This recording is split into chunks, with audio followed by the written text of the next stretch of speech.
Thank you, Zeke, Shio, and Reese. And it is time here for Game 4. I am Sancho West alongside with Sundown, breaking all the action here. We got our first frame of 6. Lunev's Trio is currently in 6th place and was the last team to qualify.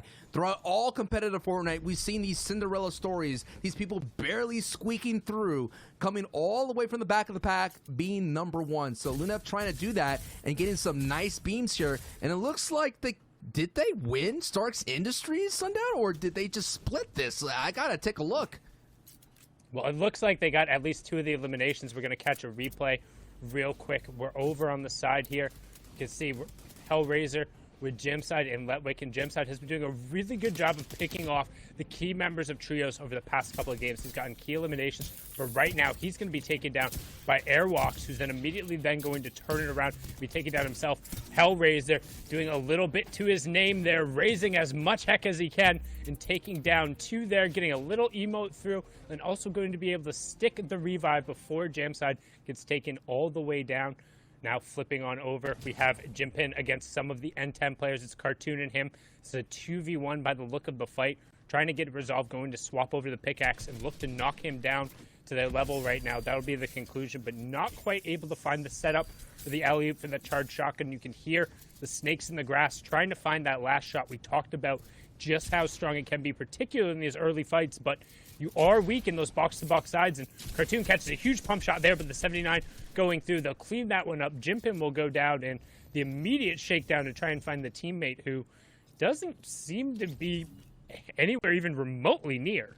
No, he definitely dipped, and it seems like Cartoon and Kenzex and Florini have been having battles between, placements near close to each other. That was a battle between 30 and 31st as Jimpin and Miro and Bevies all go down. So one of the things I want to bring up is how important, the opening moments of an engagement are. We were talking about a razor-thin margin of error. At Mongrel, we saw in that replay package that our analyst desk broke down.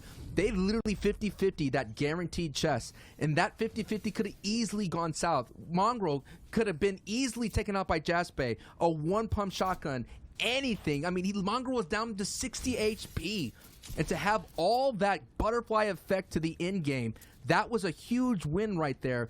But the one thing about it, Sundown, as we're seeing Browner, Toos, and Tomzy, seeming to be the most popular spot in EU and streaming stacks, is that Mongrel and Mitro, they're known to dominate here in these weekly finals. What they do is going to be ultimately measured what they do in the grand finals, and that anything short of a grand finals high placement is going to be, not what they expect. The entire internet is going to be like, wow, they fell off. You know what I mean? So that pressure is going to be at an all-time high for such a high-tier squad. But Toos, Tomzy, and Browner, like I mentioned, a newly squad, kind of started off the day really slow, are now beginning to rack up the points here with 22. Yeah, and they got a pair of eliminations on different squads going over, so already 3 eliminations coming through. And I believe this game, at least a portion of that crew went down. We saw the 2 eliminations from Jasmine, his team, off of the start. You can also see a little bit of action going on Twitter as Tayson is asking Jaspe just how he lands oh so well. So you can guess that 50-50 might not have gone their way, but again, we kind of talked about it. If you're as good as Mitro, Tayson, and Mongrel, is it really worth 50-50ing one of those chests off of the start? Is it really worth going down in that circumstance? But Rotary lining up a great shot on Bevies, not worrying about the headshot because he saw that player had just recently been rebooted. And this is something you see a little bit more often in trios and squads when reboots are more common. Players will camp in the storm. They'll wait, and they'll let you get that guaranteed reboot, knowing you're able to then capitalize on it afterward. And Rotary, while going down there, he'll at least be able to eke out 1 extra point. Milo will convert on it, but Jimpin and Bevies have already been down. That reboot van, having been used recently, will be on cooldown as well. So not sure if Milo will be willing to kind of wait out the storm and wait for that to go off. Being in Slurpy Swamps gives him the benefit of having that extra health regen in so many fishing spots and so many barrels nearby where you could kind of wait. But, I mean, we've seen the zone pull northwest time and time again so far this game, and it's continuing to kind of pull up and away from them. And I think that's what's hurting Kirachi and Stormy Wright and Rotary. I mean, they've been having to make these long rotations, almost coast-to-coast rotations from south all the way up north. And that's affecting their consistent play. It's totally inconsistent. We've been watching them throughout this entire broadcast having these gatekeeping fights, these storm fights, and we're taking a look here at Mongrel, who seems to be all alone. Mongrel, coming out of Stark's Industry, now has this amazing base that's right next to us.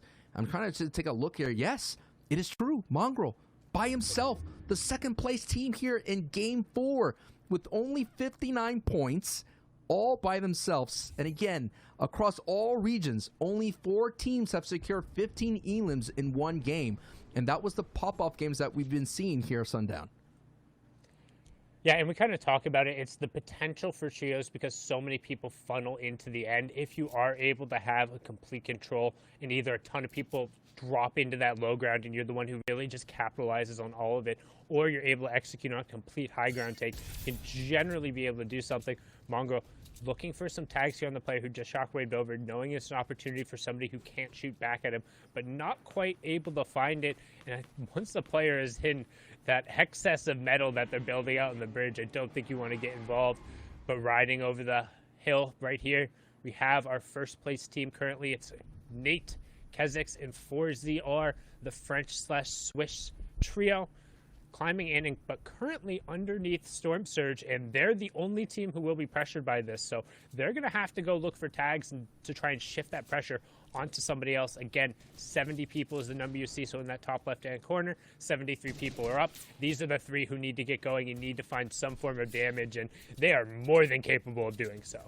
Absolutely. These are one of the 2 of the 4 teams that are putting 15 elims. The other squad is Mongrel. So this trio of Nate, 4ZR, and Kezix are doing a lot of it, and Dovin goes down. It's always just a matter of time before the constriction begins and the HP gets doled out. But look on your right, seeing that little mini map. Look at all the arrows looking into this fight, and that's going to be a strong opportunity. I feel that 4ZR squad has been having really clean rotations from Sweaty Sands, making their way up into Salty Springs.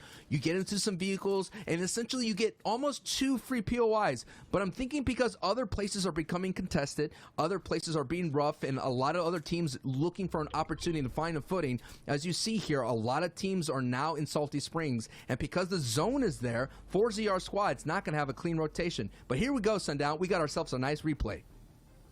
Yeah, and we're going to see what happened at that initial spike. And Jaspe, just such a great drop right there into Tayson. I don't know if you saw that. Mitro immediately is taken out by Leneuf. But Jaspe had pretty much the perfect line through the window and just bunny hopped right in front of Tayson and stole away that shotgun. Then they were able to close it out, take the pickaxes, and then Mongrel grabs what he can, grabs the valet and says, nope, out of here, getting in, stealing away that Tony Stark car and saying, I'm just going to rotate, get as much as I can, try and get into the late game.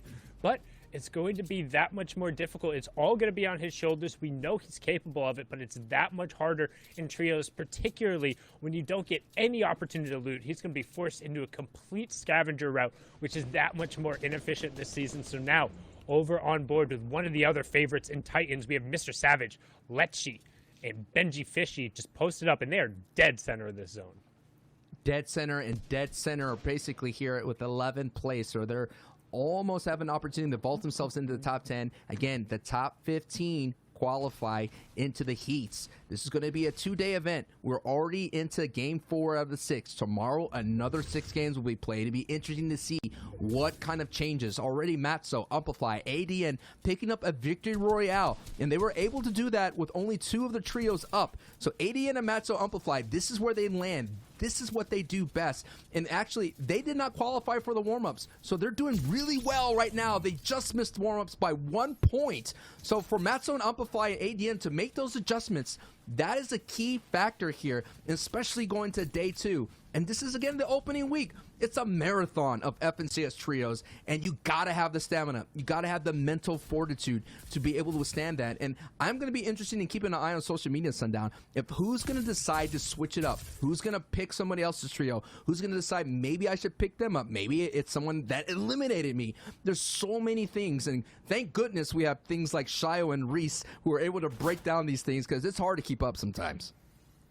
Yeah, things are people like Shio and Reese. They are fantastic analysts and individuals, but now hopping on board here, Sammy, Kluji, and Dennis pinned against the side here. There is one late rotator. You see that blue triangle in the bottom right-hand corner there with 60-second players alive. Oh, they're going to see him right now. And honestly, I probably wouldn't have built it all and just try and kept the storm distance there. That's Milo going down. They've had a tough time. But right now, the BTS and Aeon trio kind of pinned against the storm, and they're in a difficult spot here because it doesn't look like they have a ton of mats either from the rest of their team. Not at all. It feels like anyone coming from the southwest side has been having a bad time today, and that's how the cookie crumbles. We're taking a look again at this trio of Snap and Waves. I think it's Snap, Miro's dog, or Milo's dog, Miro's dog. They had coming from that south area as well, and they're still up and they're still doing well. As we're seeing, this is going to be an interesting in-game. It's not in Weeping Woods. It's going to be another one where there's a little like baby elevations. Not too crazy. Mainly it's going to be focused on builds. You see, there's the elevation I'm talking about. You already see Noah Riley, Aqua, and Raison sitting up there. Actually, that squad has a lot to work on as Benji gets taken down by Snap Miro's dog with a bite. And oh my goodness, that's going to be a big-time factor. They have to hope Benji, Savage, and Lechi have to do their best to not draw the gaze of the lobby beams, because that lobby beams will come through and looks like they're all going to have that opportunity to get Benji's back on his feet. And already this squad is trying to do their best to get inside that top 10. But man, a sigh of relief has to happen, and that is why you have to build kind of a base to kind of make people, give yourself some breathing room to get up that revive. But oh my goodness, Sundown, that was so close. That could have gone south so quickly considering that they're center. I just don't know where he took the damage from. Like, it seemed like he had been relatively full HP. I didn't see a sniper coming from that team or a bullet going through. So unless he got 3-2 under, he was exposed real quick. Real interesting play down there, but it's going to force them to burn a lot of their utility in an area where they don't really want him to. You can see iDrop trying to, again, guarantee the maximum amount of damage onto that down body. Unfortunately, only going to hit a 77 instead, and they're going to be under pressure. They're still below Storm Surge, so when we talk about kind of min-maxing and how every little thing matters, iDrop not having the ability to line up that perfect pump headshot on the down body means that going into this next circle, they're going to be forced to pressure and find somebody else. So we talk about having to do all of the little things right. Well, when you're playing in that 0.01%, when you're playing in the lobbies with the Mongrels, with the Benji Fishies, with the Riflers of the world and of EU, you can't afford to let even the smallest amount of damage slip, because right now, Jachu, Paco, and Advice underneath the threshold and being forced, and they say, well, don't worry about that, because Denise is about to be underneath our crash pad. Brilliantly executed there. Drops him straight down and picks it up. But again, I don't want to harp on it time and time over, but they don't take the time to line up the perfect headshot, and they're still underneath Storm Surge threshold despite picking up that elimination. That's not something you can afford to do when you down somebody and you have them in your box. Take the extra second, line up the shot, and get the bonus damage. Razor thin HP gain is huge. Benji picks up an Elam. Floki takes out Thomas HD. As now they clean this up, and they are 107 above. And you know what? Also, another thing I want to mention here, it's scary. Yeah, you can have gas cans, but you got to be careful. A beam goes in there, something happens, a shot, and boom, that whole place is going to be ignited, and that huge explosion is going to do a lot of damage. So the risk factor is there. I don't know if it's worth it, but iDrop and his squad are making their way up their leaderboards. This trio is doing very, very well, and they're using this natural terrain of this basement as a way to protect themselves and kind of save on mats. And we talked about it. Every HP factor, every tag matters, and they're doing a great job of saving their resources. But now, because they get a max pull in this half in and half out, they're going to do what this technique is, a mega bounce situation. Putting down the bounce pad and throwing down a shockwave, and they're going to vault their way across. And with that kind of technique, Sundown, that's going to get them all the way across to the safe zone, because that mega bounce is sweet. Yeah, it maintains the momentum and it builds it up when you're just putting that singular bouncer going through. The shockwave forces you to break the build, but you keep that bounce pad momentum and, of course, have the fall damage immunity going through. Storm Surge, only one more player will need to fall here. These players well above it. And it's Miro picking up Kezix in a full elimination. That's not the trio going down yet because there's still 19 remaining. However, that first place trio will be at least one man down. And they've been relatively quiet in this game. So some good opportunities here for some potential leaderboard vaulting, or at least closing of the gap, because don't forget, coming into this game, they were 10 points clear of everyone else. But right now, we have Aqua, Noah, and Rezon. And the one thing to note here is very, very, very little white HP on both Noah or Rezon. If any amount of chip damage ends up breaking their shields and they get focused, they will go down to just one singular bullet from an AR. That they have to be wary of the storm right now. It's going to pull back through through Salty Springs towards the Sweaty Sands direction. And one thing you got to mention is this team right now, they're contesting in Doom's domain, so they didn't have to travel far to the spot. So they do have some mobility with that shockwave, but much importantly, they have front of zone, and they're going to keep moving in as Savage picks up an elim on Paco. But Storm Surge is a factor here. They're going to have to solve this puzzle really quickly here in about a minute. But all it takes is a couple of tags as Thomas HD picks up one, and actually they're going to go for height. Aqua goes for height with one shockwave, and he has it here as it was two in his trio holding it. This is going to be a big-time factor because if you can hold on to height going into the 6th to the 7th and 8th zone, you can have the ability to do really well and getting some big-time elims. And Toos goes down at the right moment for Aqua, but Noah and Reason are still looking for that HP that Sundown was mentioning. And Toos whiffs a huge charge shotgun shot, and Aqua says, I'm a world champion, an FNCS champion for a reason. Turns it around and finds a huge 200 shot, and now his teammate Reason trying to get up and provide Aqua with some cover, but I think Aqua going for high ground was a throw. They don't have enough mats from the rest of their team to really hold it in pressure. They didn't have the white HP to go up and challenge, and with only the singular shockwave, they're going to have to burn so much, and they can't commit to going up, so now they're going to be dropping down with even less effective HP than they had before. No mats left, so it's all about what Aqua can do on the backside. He's more than capable of it, but he can't take a storm tick, so won't have that advantage for him. Has to stay ahead of it, and there's the zone dropping it down. It's all going to be on Noah Riley's back, and we're into the position where every single trio who goes down will give you an additional placement point.